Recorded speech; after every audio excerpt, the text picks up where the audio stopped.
राज्य करते थे। उनके पास सब कुछ था, बस एक चिंता थी कि उनके घर कोई संतान नहीं थी। उनकी पत्नी सोमलता भी इस बात से बहुत दुखी थी। एक बार सोमलता अपने बाग में एक तालाब के पास टहल रही थी। वहीं एक सांप एक मेंढक को निगलने के लिए उसके पीछे पड़ा था और मेंढक टर्र टर्र की आवाज से अपने आप को बचाने की कोशिश कर रहा था। अरे ये इतनी तेज आवाज, ये तो किसी मेंढक के शोर की आवाज है। ये सांप इसे खा जाएगा, मुझे इस मेंढक को बचाना होगा। रानी एक डंडे की सहायता से सांप को डराती है और सांप मेंढक को छोड़कर झाड़ियों में भाग जाता है। शुक्रिया रानी, आज तुमने मेरी जान बचाकर मुझ पर बहुत उपकार किया है, नहीं तो मेरी पत्नी और बच्चे मुझे वापस न लौटा देख बहुत दुखी होते। आज तुमने मेरी जान बचाई है, भगवान करे तुम्हारे मन की इच्छा जल्दी पूरी हो। इतना कहकर वो मेंढक वापस तालाब में चला गया। रानी की तो एक ही इच्छा थी कि उसे संतान सुख की प्राप्ति हो, और मेंढक के कहे अनुसार रानी की इच्छा जल्दी पूरी हो गई और वो गर्भवती हो गई। कुछ समय पश्चात रानी ने एक बहुत ही सुंदर और प्यारी सी बेटी को जन्म दिया।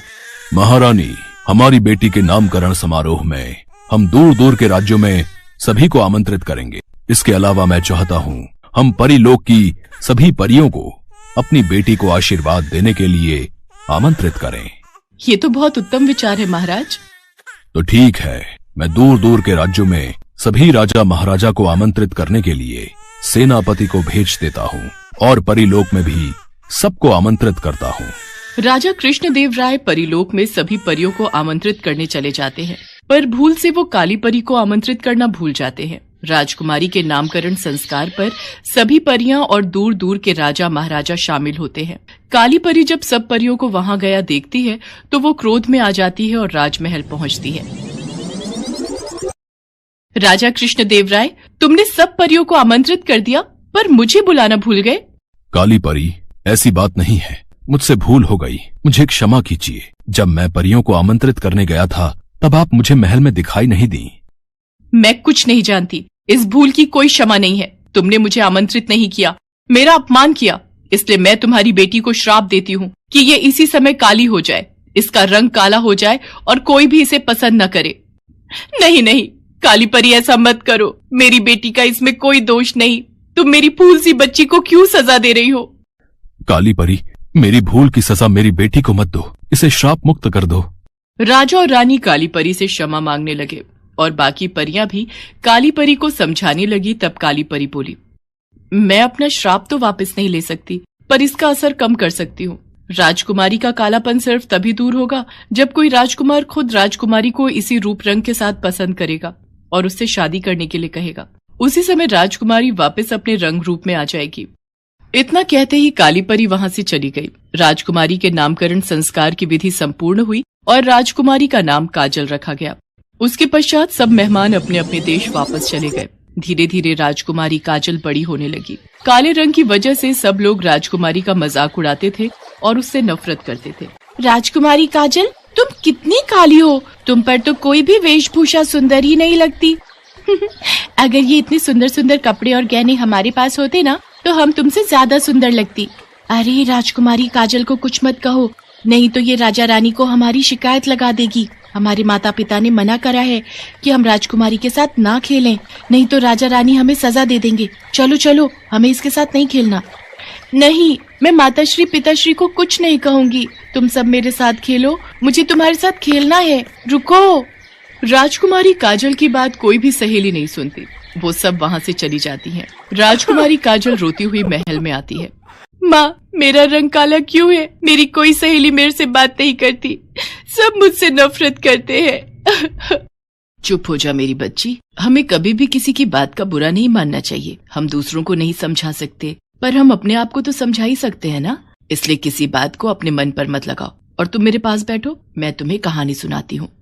राजकुमारी काजल इसी बात को लेकर हमेशा दुखी रहती थी।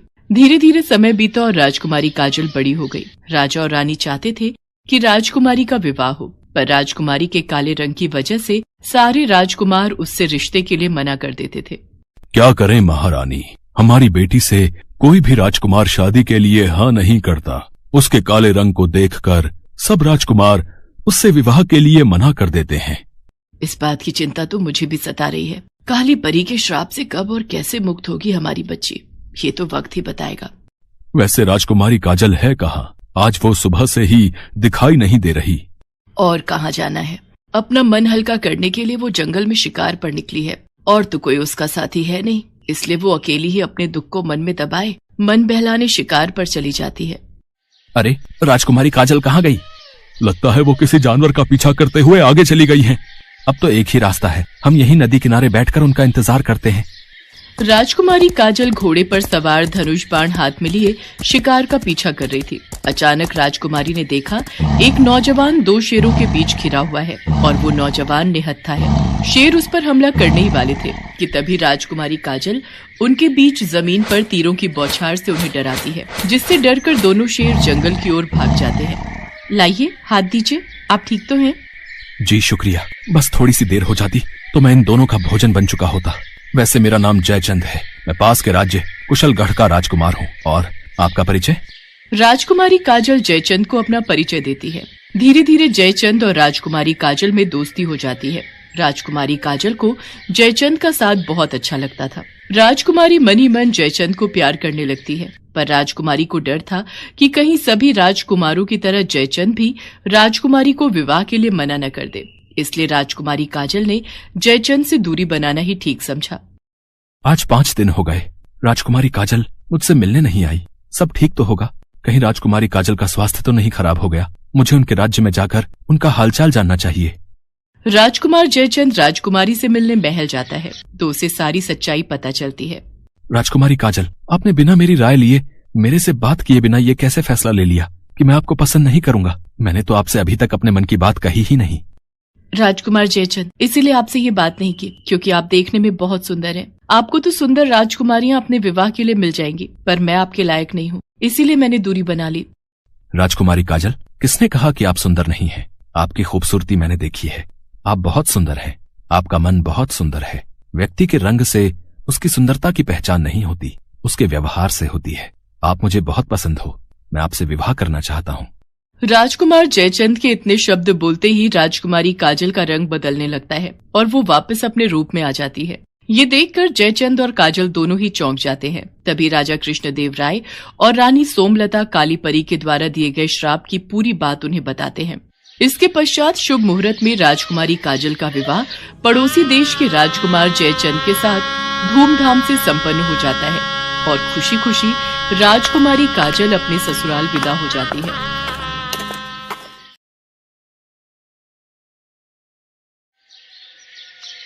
कोमल को अपने काले रंग के लिए ससुराल वालों के ताने सुनने पड़ते थे।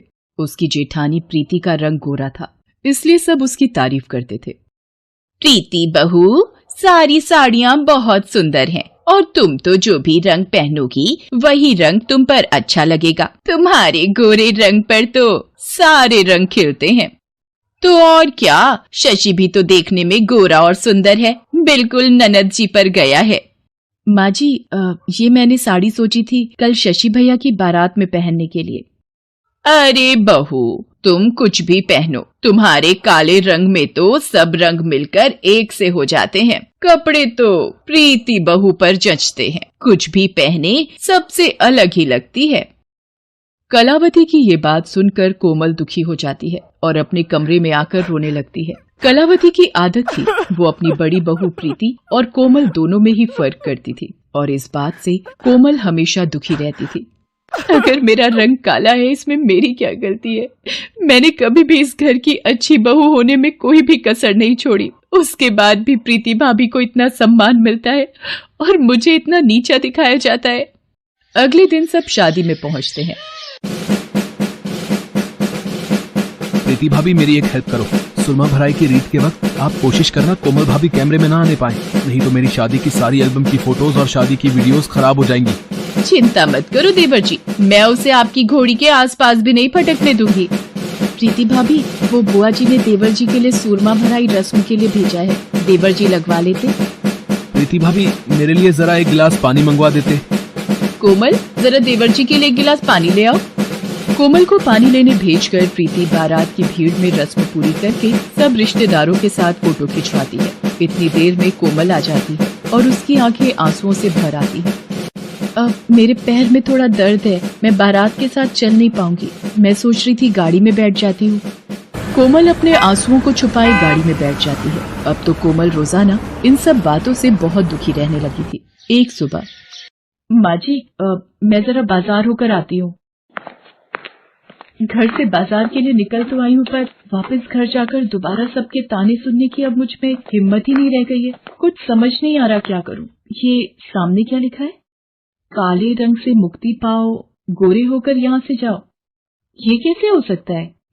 देखूं क्या एक बार? ये तो कोई दर्पण की दुकान दिखाई पड़ती है। हर तरफ दर्पण ही दर्पण है। आओ, माया की पोटली में सब कुछ मिलेगा। आपने वो बाहर कुछ लिखा हुआ था, क्या वो सच है? काली से गोरी कर दूंगी मैं तुम्हारी काया, नाम है मेरा माया। तुम्हें काला रंग पसंद नहीं क्या? नहीं, मुझे अपने इस रंग से बहुत प्यार है, पर मेरी सासू माँ और जेठानी मेरे काले रूप रंग का मजाक उड़ाती हैं। मैं तंग आ गई हूँ। मुझे भी सुंदर और गोरा रूप चाहिए। मेरी मदद करो। ठीक है, तो मैं तुम्हें जादुई दर्पण में भेज देती हूँ, पर एक बात याद रखना, इस जादुई दर्पण का जादू हर अमावस्या की रात के लिए समाप्त हो जाया करेगा। यदि उस रात तुम्हें किसी ने देख लिया तो उसके बाद दोबारा तुम कभी भी गोरा रंग नहीं पा सकोगी। तुम फिर से काले रूप रंग में आ जाओगी। माया कोमल को जादुई दर्पण के अंदर भेज देती है और कुछ देर बाद वो उसे वापस बुलाती है और देखते ही देखते कोमल का काला रंग गायब हो जाता है और कोमल गोरे रंग की बन जाती है। ये मैं हूँ? मुझे तो यकीन ही नहीं हो रहा है, मैं इतनी सुंदर बन गई। अब तो मेरा मुकाबला कोई नहीं कर पाएगा। सासू माँ और जेठानी जी तो देखती रह जाएंगी। आपका बहुत बहुत धन्यवाद माया जी, मैं आपका ये एहसान कभी नहीं भूलूंगी। माया के जादुई दर्पण से गोरा रंग रूप पाकर कोमल बहुत खुश हो जाती है। सारे मोहल्ले वाले भी उसे देखकर हैरान रह जाते हैं। ये कलावती जी की बहू कोमल है ना? ये सुंदर कैसे बन गई? इसका रंग तो बहुत काला था, पर ये तो बहुत ही गोरी हो गई, जैसे अभी दूध से नहाकर आई हो। सचमुच बहन, ये तो मानो चांदी सी गोरी हो गई है, जैसे कोई चमत्कार हो गया हो। उल्टे तवे जैसी काली थी, पर इसे देखकर तो लगता है पूरे मोहल्ले में इससे सुंदर कोई है ही नहीं। नमस्ते आंटी जी, पहचाना मुझे? मैं कोमल हूँ। इतने हैरान होकर क्यों देख रहे हो? कोमल घर के अंदर जाती है। हाँ जी, किससे मिलना है? आप कौन है? ये इतनी सुंदर औरत कौन है? जरा देखो तो। माँ जी, मैं कोमल हूँ, आपने मुझे पहचाना नहीं? कोमल, तू इतनी सुंदर कैसे हो गई? और तेरा रंग गोरा कैसे हो गया? तू बाजार गई थी या दूसरे लोग से दोबारा जन्म लेकर आई है? कोमल, आखिर कौन सा चिराग का चिन्ह मिल गया जिसने तुम्हारी काया ही बदल दी? आप लोगों को आम खाने से मतलब है या गुठलियाँ गिनने से? जब काला रंग था तब आप लोग परेशान थी, आज जब मेरा रंग गोरा हो गया है, मैं सुंदर हो गई हूँ, तब आप दोनों को परेशानी है। वैसे मैं ऑलरेडी बहुत थक गई हूँ, अब मेरा दिमाग खराब मत कीजिए। और हाँ प्रीति भाभी, जब आप पुलाव बनाओगी तो थोड़े मटर ज्यादा डाल देना। पता नहीं आजकल आपको मटर छिलने में इतना आलस क्यों आता है। माँ जी, जरा मेरी साड़ी प्रेस कर दीजिएगा, मुझे शाम को एक पार्टी में जाना है। ये कोमल बहू ही है ना? कहीं उसकी जगह कोई दूसरी तो नहीं आ गई जिसके मुंह से आवाज नहीं निकलती थी? आज तो वो 7वें आसमान पर चढ़ गई है। और ये बाहर लोगों की भीड़ क्यों लगी हुई है? क्या काम है आप सबको? मैंने सुना है आपकी बहू काली से गोरी बन गई है। हमें भी तो दिखाइए, आपकी बहू ने ऐसा कौन सा उपटन लगाया है कि कुछ ही घंटों में वो इतनी सुंदर बन गई। यहाँ कोई तमाशा नहीं लगा हुआ है, आप लोग जाइए यहाँ से। कोई इतनी हूर की परी नहीं बनाई है जो मोहल्ले वाले भी इसे देखने के लिए इतने उतावले हो रहे हैं। कौन था माँ जी? मुझे किसी की आवाज आई थी, कुछ लोग मेरे से मिलना चाहते थे। मोहल्ले वाले आए थे, तेरी सुंदरता देखना चाहते थे कि ऐसा कौन सा जादू हो गया जो तेरा काला रंग गोरा बन गया। तो कोई बात नहीं माँ जी, देखने देते। वैसे आज शहर के कुछ न्यूज चैनल मेरा इंटरव्यू लेने आ रहे हैं। मैम, अचानक आपने अपना हुलिया बदलने के बारे में कैसे सोचा? बस मैं एक ही रंग रूप से उब गई थी, इसलिए अपने आप को बदल लिया। वैसे आपके आगे और क्या प्लान है? आप मॉडलिंग वगैरह के बारे में सोच रही हैं? जी, मौका मिलेगा तो जरूर करूंगी। कोमल के बदलते हाव भाव से कलावती और प्रीति परेशान हो रही थी। सुबोध, वो मिसेस जैन के बेटे की शादी की सालगिरह है तो मुझे स्पेशल गेस्ट बुलाए हैं। आप चल रहे हो ना? अब ये महारानी पार्टियां अटेंड करे और मैं घर के काम करूं। मैं तो बहाने से मायके जाकर बैठ रही हूँ, यहाँ तो सासू माँ के साथ घर के काम कर करके पिसी जाऊंगी। अगली सुबह प्रीति अपनी माँ की बीमारी का बहाना लगाकर पति सूरज के साथ मायके चली जाती है। सुबोध को भी किसी काम से शहर से बाहर जाना था। कोमल, प्रीति भाभी भैया के साथ अपने मायके गई है। माँ घर पर अकेली है और मैं भी कल रात तक ही वापस लौटूंगा, तो तुम पीछे से माँ का ख्याल रखना। चलो अच्छा है, सुबोध भी काम से बाहर जा रहे हैं और भैया भाभी भी घर पर नहीं है। आज अमावस्या की रात है, आज मैं अपने पुराने रूप में रहूंगी। माँ जी तो जल्दी सो जाती हैं, तो उनको कुछ पता नहीं चलेगा। बस ये रात कट जाए, कल सुबह मुझे अपना सुंदर रूप दोबारा मिल जाएगा। सब लोग चले जाते हैं। कोमल रात होते ही अपने कमरे में आ जाती है।